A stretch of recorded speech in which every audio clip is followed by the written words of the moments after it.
Recently, there were several videos of fires and other incidents posted on social media that happened in the Russian Federation, most notably the burning of a research institute in Tver. Some state this was likely sabotage, others state they were accidents. During my research, there was at least one incident that was called sabotage by official Russian sources. Yet this could also be done for specific reasons, for instance to enact new laws. Personally, I don't think we have enough information now. The reasons for these incidents could be internal resistance, sloppiness, overworked staff due to labor shortages and/or extended shifts, local sabotage, cyber attacks, and other causes. But I think we can take a general look at the incidents to see if we can see a discernible pattern. For this I put the incidents on a map, and then we will discuss what was reported in Western and/or Russian media, particularly RIA Novosti and Tooze. The latter is called the Russian News Agency and is also available in English. B. What type of incident we are talking about. C. What kind of facility was affected. And D. If it would make sense as a valuable target. Be aware that this list might not be complete and covers only up to including the 1st May 2022. Interestingly enough, it seems I found some fires that were reported by Tooze that did not appear in my social media bubbles, which might be related to available footage. Additionally, it should be noted that I use quite many sources that, depending on the viewpoint, will be called propaganda by the other side. This is intentional because I care about what both sides agree and disagree upon. This brings us right into some preliminary context. Accidents happen, even in peacetime. In wartime, they are generally more likely due to increased overall stress, higher output requirements, and/or the reassignment of personnel. For instance, people that might be called to the front. To just give one example that barely anyone knows about, between 1941 and 1945, 68,000 Americans died in industrial accidents, just under 1/4 of those who died in combat. About 100,000 workers per year suffer permanent partial disabilities, which amounted to roughly 500,000 industrial casualties by the end of the war, relative to 671,000 soldier casualties. Just over 2 million per year suffer temporary disabilities in factories. Of course, that war was quite on a different scale, but it is something often completely forgotten. As such, fires, collapse of structures, and other incidents do not necessarily mean sabotage was the cause. Of course, a high frequency and other indicators could indicate sabotage. I can only state my assessment so far, I don't know. Some of the incidents may also have a more mundane explanation, said William Albuquerque, Director of Strategy, Technology and Arms Control at the London-based International Institute for Strategic Studies. Negligence or corruption in Russia and its armed forces. On the one hand, you have to understand that Russia is moving ammunition at scale. So accidents are going to happen, Albuquerque told Radio Free Europe. But once you get over, 22 accidents in 60 days, then you're also going to be looking at enemy action. Some of it is bravery, some of it is incompetence, some of it is Russian corruption. But let's not get bogged down in details, he said. The larger picture is that this is incredible poor Russian planning, incredible poor Russian execution. They have allowed infiltration of the airspace and by missiles. Meanwhile, the Russian news agency Tooze also reports about catching saboteurs. For instance, on the 27th April 2022 it was reported, saboteurs detained in Belgorod plotted a subversive act on the railways that transport Russian military convoys. The detainees said during a questioning, whose video was released by Russia's Federal Security Service FSB on Wednesday. At the same time, we should not forget that Russia and other countries have quite different standards, particularly when it comes to fire safety.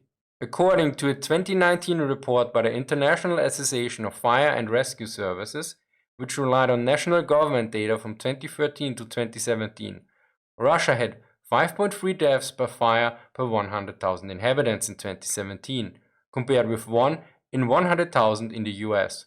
Other Eastern European countries weren't far behind in topping the global list. Ukraine had 4.3 deaths per 100,000, Latvia 4.1 and Belarus 5.2. Fellow former Soviet republics were right behind them, comprising nearly all of the 10 deadliest countries. Let us take a short look at the numbers. In 2018, about 7,269 people died from fires in Russia. Yet back in 2010, it was even around 13,000 people, according to another source. If we take the 2018 number and divide it by 365, we get 19.99. Hence in Russia in 2018, about 20 people on average died from a fire per day. From the reported incidents, there was only one that reached that number. All others had no losses mentioned or far lower numbers. With that out of the way, let us look at the map, the reports and some assessments. On 23rd March 2022, videos of fires and explosions were shown that allegedly were from a burning ammunition depot at the village of Krasny Oktyabar. The sounds clearly indicate ammunition going off. TASS reported this incident, although no mention that it was an ammunition depot. A projectile exploded in a military encampment in western Russia's Belgorod region, on the border with Ukraine on Tuesday, injuring 4 servicemen, an emergency source told TASS. This incident could have been anything from an accident, friendly fire, a strike by Ukrainian forces, or sabotage. The next incident is far more interesting. On the 21st April 2022, a major fire was reported in the Central Research Institute of Aerospace Defense Forces in Tver. This is also the incident that likely set off the whole discussion. RIA Novosti reported, the fire in the building of the Central Research Institute of Aerospace Defense Forces in Tver began on the morning of April 21. The fire broke out on the second floor of the administrative building. The fire area was 2,500 square meters. The fire was extinguished only at 7:33 the next morning. In the building there were partially collapsed interfloor ceilings of an area of 800 square meters. A few days later there was an update. Moscow, April 27th, RIA Novosti. The death toll in a major fire at the Defense Research Institute in Tver has increased to 20 people. 3 more may be under the rubble, a representative of emergency services told RIA Novosti. According to Russian Wikipedia, the fire broke out due to problems with the power grid. This clearly would qualify as a valuable target, but mostly a symbolic one. Symbolic in the sense that it would have little effect on current operations unless their command or intelligence center located in that building as well. At the same time, due to its location northeast of Moscow and far away from the front, this would also indicate a certain level of infiltration of the Russian system. On the same day, but a few hours earlier, there was another major incident. This time, the affected facility was the Dmievsky chemical plant in Kimeshar. RIA Novosti reported. Ryazan, April 21st. RIA Novosti. The prosecutor's office of the Ivanov region clarified that 1, not 2 people were injured in a fire on the territory of the chemical plant in Kimeshar. We are talking about the Dmitrievsky chemical plant, the largest producer of butyl acetate and industrial solvents in Russia and Eastern Europe. Another Russian source noted that this was caused by negligence by a worker. Of course, the interesting part is that this occurred on the same day as the fire in the research institute. Sadly, I found no information on how important or unimportant the chemical plant would be for military products or intermediate products. Additionally, it seems that it was not really mentioned again since the incident occurred. Like the research institute, the location is far away from the front lines. The next incident happened on the next day, 22nd April 2022. Originally, it was reported on Twitter as a fire of the Korolev Rocket and Space Corporation Energia. Yet this was later retracted since it seems it was just a warehouse. According to a Russian news site, the location was Cosmonaut Strekalov 1. And that a hardware store was located there.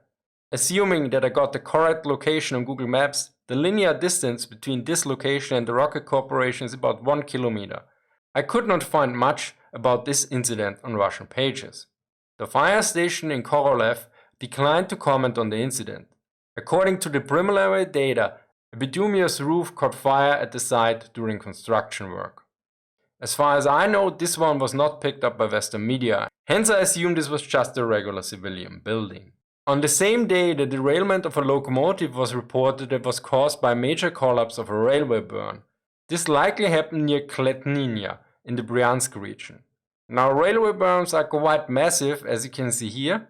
The reasons for the collapse are likely a combination of poor design and construction, and/or wrong materials. Additionally, weather and of course heavy transport can affect it as well.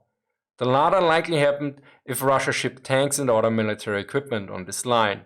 Meanwhile, it would be rather hard to sabotage such a railway burn once it is constructed, and the use of explosives would be easy to detect. As such, this likely was just an accident, not sabotage. Speaking of collapses, the next day, the 23rd April 2022, the Fedorovsky hydroelectric dam at the Kuban River collapsed. Krasnodar, April 22. A section of the road and log structures collapsed at the Fedorovsky hydroelectric complex in the Kuban. There is no threat of flooding of a residential area, the operational headquarters of the Krasnodar territory reported. Earlier, a video appeared on Telegram channels showing the destroyed structures of the Fedorovsky hydroelectric dam. Local residents in the video claim that the collapse occurred in the front of their eyes.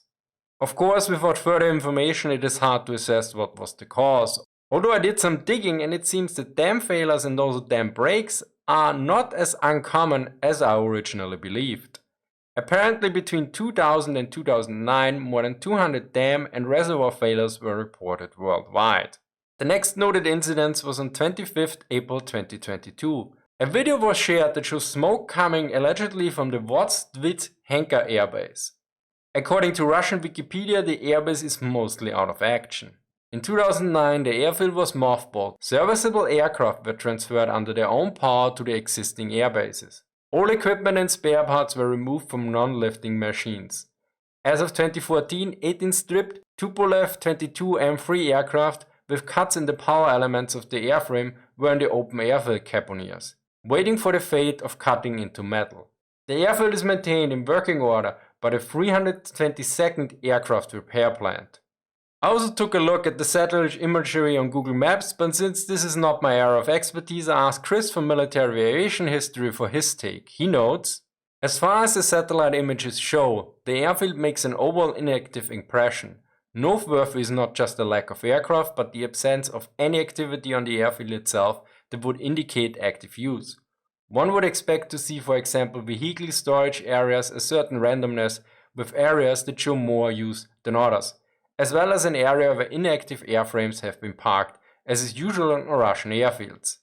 The neatly arranged containers on one of the taxiways and a similar storage area on one of the ramps also suggest that this airfield is not seeing much use.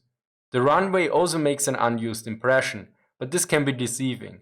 However, the facilities to the northwest of the airfield look like they are in use. Notable is that I could not find a Russian news site confirming this incident. Be aware, I did not look at local ones. There were only several Ukrainian news sites that reported this. Yet if it happened, it likely was rather irrelevant, since it seems that most of the site is inactive anyway. On the same day, there was a report of the Transneft Druzhba oil depot catching fire in Bryansk. On the following day, TASS reported that the fire was extinguished, but no cause or other information was given. The fire at the oil depot in the Bryansk-Vokinsky district was assessed as having a higher rate of complexity. According to regional authorities, all storage tanks caught fire on the premises of the depot. According to preliminary information, there are no casualties. The fire was located about 155 kilometers northeast of the Ukrainian border. Transneft is a state-controlled pipeline transport company, so this likely was not oil used directly by the military and would require further processing. The following day, on the 26th April 2022, a video was shared of a burning building in the background while kids were playing in the foreground. Interesting enough, this video was also on the RIA Novosti YouTube channel, with the description, "The calmness of the residents of Kotlas in Arkhangelsk region can only be envied. At the time of the fire in the building across the street, they were resting serenely on the playground. Later it turned out that the house was uninhabited and had long been moved out. No one was hurt." It seems that this was a residential or commercial building without any significance. The next day, the 27th April, TASS reported a fire at an ammo depot in the Belgorod region. According to preliminary information, an ammunition depot is on fire near the village of Staraya Nelidovka in the western Russia's Belgorod region near the border with Ukraine. The region's governor, Vyacheslav Gladkov, wrote in his Telegram channel on Wednesday. No further information was provided. As you can see on the map, the depot is located rather close to the Ukrainian border. The next major incident happened on the 30th April in the Far East on the island of Sakhalin, so north of Japan. The fire broke out in the Grass 2 power plant in Sakhalin on Saturday morning, and the battle against fire continues. Governor of the Sakhalin region, Valery Limarenko, said in his Telegram channel. In this case, the cause and further information is also provided. Shutdown of a turbine generator was the cause of the fire, Sakhalin company said. The 120 megawatt modern thermal power plant was commissioned in 2019. The design annual output of the new plant is 840 million kilowatt hours, which is equivalent to a third of Sakhalin's demands for electricity. Andrew made an interesting point here, that this accident might be related to the embargoes, since this is a very new facility and before the war a lot of Western corporations operated in Russia, so maybe there was a lack of spare parts or other problems. For the 1st May of 2022 there were several incidents. The first is allegedly the burning of a fuel or oil tanks in Mychishi, Moscow. Although I must add, I could not find a Russian confirmation for this one. While searching for it, I found another incident on Tooze for the 1st of May. On Sunday, a fire broke out at the Russian Defense Ministry facility located in the Belgorod region, about 30 kilometers from the Ukrainian border. The incident left a local resident injured and damaged 7 homes. Be aware that the location in this case is approximate and based on this information. The fire broke out on the territory of one of the facilities of the Russian Defense Ministry on the border of 3 municipalities, the Borisovsky and Belgorodsky regions and the Yakovlevsky city district. If I'm not mistaken, this incident was not really picked up by anyone else. I suspect this is due to the lack of photo or video. Again, a good reminder that images and videos can be misleading in various ways. After all, seeing is believing, but believing is not knowing, let alone understanding. The next incident from 1st May 2022 is particularly interesting, since the Russian news agency Tooze explicitly stated that it was sabotage. A railroad bridge has partially collapsed in Russia's Kursk region as a result of sabotage, Governor Roman Starovoyt reported via his Telegram channel on Sunday. Sabotage was committed, a criminal case has been initiated. An investigative authorities specialist of uniform agency will deal with it in detail, he wrote. Again, the location is an estimate. Yet there was another incident on the 1st May 2022, namely a fire broke out at the FKP Perm powder factory. In this case we have confirmation from an official government page, namely the State Labor Inspectorate in the Perm territory. It noted, the State Labor Inspectorate in the Perm territory is included in the commission to investigate the accident that happened to the employees of the FKP Perm powder plant, headed by the Rostekhnadzor administration for the Perm territory. According to the information received, on May 1st, 2022, at about 20 o'clock, a product caught fire at the Perm powder plant, FKP, at the production site number 12 of the plasma production. As a result of the incident, 3 employees were injured, 1 of them died on the spot, 2 were taken to the hospital. Subsequently, another 1 worker died in the hospital. The commission is currently establishing the causes and circumstances of the accident. According to the page Global Rust Trade, this facility is one of the largest enterprises in the defense industry. RIA Novosti noted on the 2nd May 2022 that the death toll increased to 3. Additionally, it noted that the plant produces charges for Grad and Smerch multiple rocket launchers and a lot of other weapons. Before we conclude this video, be aware that I did not add arson attacks on recruitment centers and other minor incidents to this list, nor the Ukrainian helicopter attack on the Belgorod oil depots. To summarize, well, as you can see, there's a lot going on, but at the same time it is hard to tell how much of this is business as usual. Russia is a large country and generally fires are reported on a local, not a national, let alone international scale. Furthermore, there are generally different safety standards employed as well. What might be an absolute no-go in one country, since it would be too dangerous, is standard operation procedure in another country. As far as I know, the Russian Federation is generally not leading in safety procedures. The number on fire accidents from previous years clearly underline this as well. I hope you learned something new. Thank you to Andrew for reviewing the script and providing additional remarks. Thanks to Chris from Military Aviation History for his analysis. Special thanks to all my supporters for making trips to museum and military archives possible.